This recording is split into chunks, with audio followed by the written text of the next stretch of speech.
देखो हम लोग घर्षण के कारण पढ़ रहे हैं ना, घर्षण के कारण चैप्टर पढ़ रहे हैं और इसमें ये हमारा तीसरा क्लास है ना। ये 8वां का साइंस है और घर्षण के कारण हम लोग पढ़ रहे हैं। और इससे पहले हमने ये पढ़ा कि घर्षण बढ़ाया घटाया सकता, ये पढ़े हैं नहीं पढ़े हैं? नहीं पढ़े हैं। घर्षण को परिवर्तित क्या सकता है, ये पढ़े हैं ना, ये पढ़ लिए है ना, ठीक है ना। अब पढ़ते हैं कि घर्षण हानिकारक परंतु अनिवार्य है क्यों। घर्षण हानिकारक है लेकिन परंतु अनिवार्य है क्यों, इसको हम लोग समझते हैं।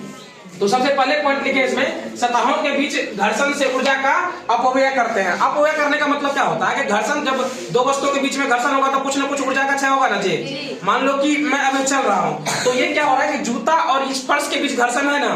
घर्षण से क्या हो रहा है, मेरे जूता में जो सोल लगा वो क्या हो रहा है, घिस रहा है ना, जिसकी वजह से क्या हो रहा है, एक तो ये जो मेरे वस्तु है या फिर मेरे जो भी पार्ट्स है, जैसे जूता पार्ट्स है ना मेरे अधिका, तो अभी क्या हो रहा है कि वो भी धीरे धीरे घट रहा है, मतलब उसका लाइफ धीरे धीरे खत्म हो रहा है। और जो मेरा गतिज ऊर्जा है वो भी क्या हो रहा है, खत्म हो रहा है, मतलब मेरी ऊर्जा का भी क्या हो रहा है, क्षय हो रहा है ना। तो इस प्रकार से दूसरा क्या है, घर्षण के कारण वस्तुएं घिस जाती है।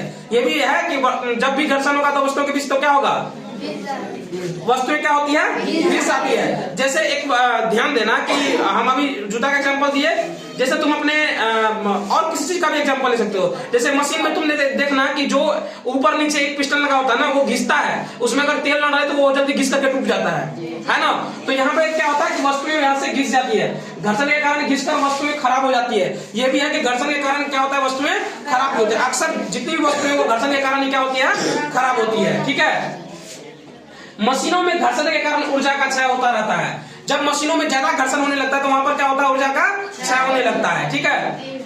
अगला पॉइंट है, घर्षण से ऊष्मा भी उत्पन्न होती है। जब वाहन गति करते हैं तो घर्षण के कारण उसके पहिए गर्म हो जाते हैं। इस कारण से वाहन भी क्या होता है, गर्म हो जाते हैं। तुम देखना ध्यान से कि जब ज्यादा दूर तक बाइक को चलाया जाता है क्या हो जाता है, उसके पहिए जो है वो अत्यधिक गर्म हो जाते हैं, है ना। पहिए अत्यधिक गर्म हुआ तो इसकी वजह से क्या हो जाएगा, वो मतलब जैसे मान लो कि इंजन है, ठीक है, इंजन गर्म हुआ, अब उसके तुम साइड में तुम थोड़ा दूर तक देखना कि जहां पे पैर रखते हैं वहां तक उसकी गर्मी महसूस होती है। इसका मतलब क्या होगा, उससे क्या हुआ, पूरा बाइक ही क्या हो जाता है, गर्म हो जाता है ना।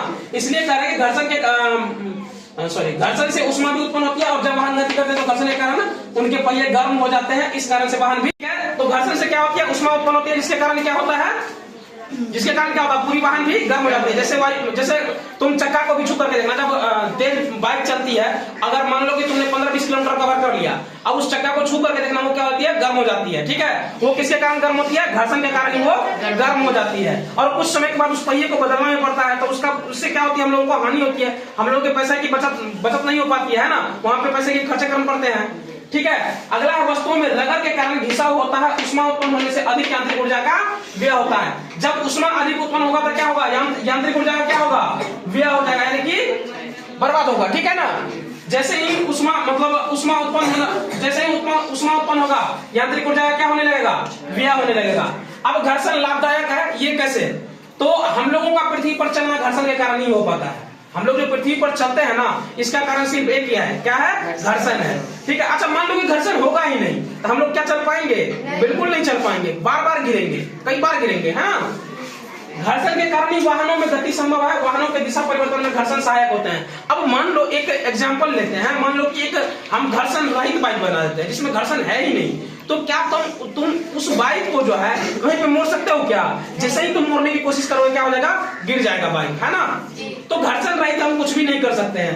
घर्षण लाभदायक है, क्यों लाभदायक है, क्योंकि बिना घर्षण के ना ही बाइक चल सकती है, ना ही हम चल सकते हैं, ना ही घर्षण, मतलब अगर हम लोग चल रहे हैं, अगर अचानक कहीं पर टर्निंग आ गया, मोड़ने की कोशिश करेंगे तो वहां पे गिर जाएंगे, अगर हम लोग चल भी पा रहे हैं तो वहां पे क्या हो जाएंगे, गिर जाएंगे, ठीक है ना। श्याम पट पर या कागजों पर लिखना, श्याम पट एवं चौक के बीच या कागज एवं कलम के नीब के बीच घर्षण के कारण ही संभव होता है। मान लो कि हम इस बोर्ड पे लिख रहे हैं, ये क्या है, घर्षण के कारण ही संभव है। अगर मान लो कि श्याम पट पे कोई चौक से लिख रहा है, खल्ली जिसको तुम लोग बोलते हो, उससे अगर लिख रहा है तो वो क्या होता है, घर्षण के कारण ही संभव है। अब मान लो कि यहाँ से हम लिखने की कोशिश करें, क्या लिखाएगा, क्या जब तक एक दूसरे के कांटेक्ट में ये नहीं आएगा क्या लिखाएगा, क्या तुम अपना जो पेन देखते हो, पेन में तुम जो सबसे निचला भाग, ये वाला जो भाग होती है, यहाँ पर देखना एक बॉल, अगर इसको बहुत ज्यादा माइक्रोस्कोप पे लगा कर देखोगे तो यहाँ पे एक छोटी सी बॉल लगी होती है, जो क्या होती है कि जैसे जैसे तुम ऐसे करते हो ना तो वो बॉल घूमती है, जिसकी वजह से अंदर वाला स्याही क्या होता है, बाहर की ओर आता है और हम लोग लिख पाते हैं। समझ में आई ना बात? तो ये किसके कारण संभव है? घर्षण के कारण संभव है, ठीक है ना। घर्षण हमारे लिए क्या है? अत्यंत आवश्यक है, ठीक है। घर्षण जहाँ हानिकारक है वहीं अत्यंत लाभकारी भी है, ठीक है। घर्षण के लाभ और हानि को देखने के बाद हम यह कह सकते हैं कि घर्षण हानिकारक है, लेकिन क्या है? अनिवार्य है। बिना घर्षण के हम लोग कोई भी काम नहीं कर सकते। चाहे हमको एक जगह से दूसरी जगह जाना हो, चाहे कोई ऐसा बोझा है जिसको हमको उठाना है, तो उसके लिए भी किसकी की जरूरत होती है? घर्षण की ही जरूरत होती है। बिना घर्षण के कुछ भी संभव नहीं, किसी भी कार्य को करना संभव नहीं है। अगले क्लास में हम लोग पढ़ेंगे कि घर्षण बढ़ाना या घटाना, मतलब घर्षण को कैसे बढ़ा सकते हैं और कैसे घटा सकते हैं। एक एग्जांपल देते हैं, तुम लोग इस पर सोच करके आना कि जैसे मान लो कि कोई ऊबड़ खाबड़ जगह है, वहां पर चलना हमारे लिए आसान हो जाता है ना।